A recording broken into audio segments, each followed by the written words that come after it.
కాపరి ఉషా కిరణాలు ఉదయకాలపు వాక్య ధ్యానమునకు మిమ్మల్ని ఆహ్వానిస్తున్నాం. ప్రార్థన చేసుకుందాం. మమ్మల్ని మిక్కిలిగా ప్రేమిస్తున్న పరలోకపు తండ్రి, ఈ ఉదయకాల సమయానికై వందనములు చెల్లించుకుంటున్నాం.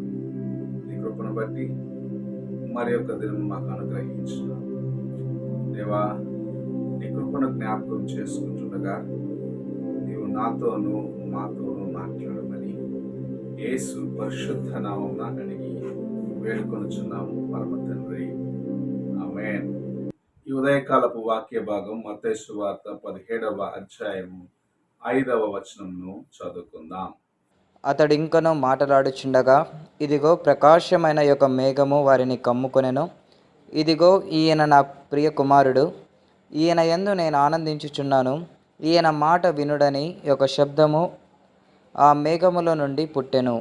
మనము చదివిన వాక్య భాగములో యేసు ప్రభు రూపాంతర కొండపైన కొండపైన రూపాంతరము పొందినప్పుడు శిష్యులు ఆయనకు కొన్ని సలహాలు ఇస్తుంటే దేవుని యొక్క ప్రసన్నత మేఘము రూపములో వారిని ఆవరించి వారికి కొన్ని కార్యములు చెప్పటం చూడగలం. ఈయన నా ప్రియ కుమారుడు, ఆయన యొక్క మాటకు చెవియొగ్గుడి, ఆయన మాటకు లోబడుడి అన్న కార్యమును చెప్పటం చూడగలం. మన జీవితంలో యేసు ప్రభును ఎరిగిన తర్వాత అనేక సార్లు మన నిర్ణయాలు తీసుకోవటం ప్రారంభిస్తాం. ఈ కార్యము చేస్తే బాగుంటుంది, ఇలా చేస్తే బాగుంటుంది అని నిర్ణయాలను తీసుకొని ఏది సరి అయిన మార్గము, ఏది దేవునికి ఇష్టమైన మార్గము తెలుసుకోకుండానే మనము ముందుకు వెళ్ళిపోతూ ఉంటాం. అయితే ప్రభు మనకు నేర్పిస్తున్న కార్యము, నీవు దేవుని యొక్క మాట విని ఆ మాటను నీ హృదయంలో భద్రపరుచుకొని ఆ మాట ప్రకారము నడుచుకునే అనుభవంలోకి రావాలి అని ప్రభు ఆశిస్తూ నీతో మాట్లాడుచూ ఉన్నాడు. యేసు ప్రభు రూపాంతరము పొందినప్పుడు పేతురు చెప్తున్నాడు, ఇక్కడ నీకొక స్థలమును సిద్ధపరుస్తాము, నువ్వు ఇక్కడే ఉండు, నీకు ఒకటి మోషేకు ఒకటి ఏలియాకు ఒకటి గుడారం ఇక్కడ వేస్తాం, మీరు ఇక్కడే ఉండండి అన్న రీతిగా పేతురు మాట్లాడుతున్నప్పుడు ప్రభువుకు లేకపోతే దేవుని యొక్క ఆత్మ, దేవుని యొక్క ప్రసన్నత మేఘము రూపములో వారిని ఆవరించుకొని పలికిన కార్యం.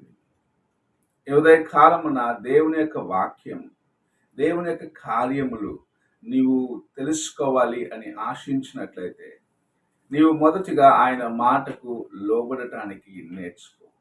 నీవెంత దేవునికి సన్నిహితముగా ఉన్నాననుకుంటున్నావేమో, నువ్వు ఇంకా ఎంతగా దేవునికి సన్నిహితముగా రాగాలనుకుంటున్నావో అది దేవుని యొక్క కృపను నీ జీవితంలో ఇంకా పెంచేదానికి, నీవు దేవునితో ఇంకా సన్నిహితమయ్యేదానికి, నీవు ఇంకా దేవుని యొక్క కార్యములను నేర్చుకొని వాటి ప్రకారము నడుచుకునేదానికి ప్రభు నీకు ఇస్తున్న ఒక తరుణం.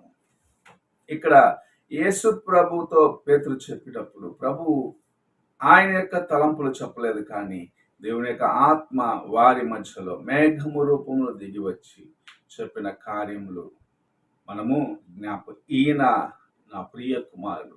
దేవునిని మొదటిగా నీవు గుర్తించు, దేవుని కార్యములను గుర్తించు, ఆయన యొక్క స్వరమునకు లోబడేది నేర్చుకో. అప్పుడు నీ జీవితంలో ధన్యతలను చూడగలవు. ఆయన చెప్పిన కార్యములను చేసేదానికి నీ హృదయములో నీవు సిద్ధపడినప్పుడు, నీ చిత్తమును ప్రక్కన పెట్టేసి, నీ తలంపులను ప్రక్కన పెట్టేసి దేవుని కార్యముల కొరకు ముందుకు వెళ్ళినప్పుడు గొప్ప కార్యములను నీ జీవితంలో నీవు చూడగలవు. నీవు నీ తలంపులకు ప్రాముఖ్యతనిస్తున్నావా, లేకుంటే నీకు తెలిసిన కార్యములు చేసి దేవుని గణపరచాలనుకుంటున్నావా, లేక దేవుని యొక్క స్వరమును విని ఆయన మాటకు లోబడి నిజమైన దేవుని యొక్క చిత్తం ఏమిటో తెలుసుకునేదానికి ఇష్టపడదాం.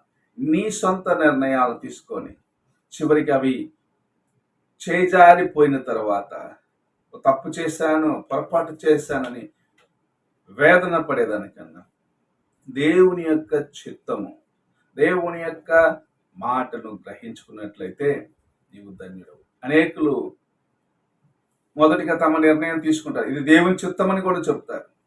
అది విఫలమైనప్పుడు ఏం చేయాలో తెలియక బాధపడేవారిగా ఉంటారు.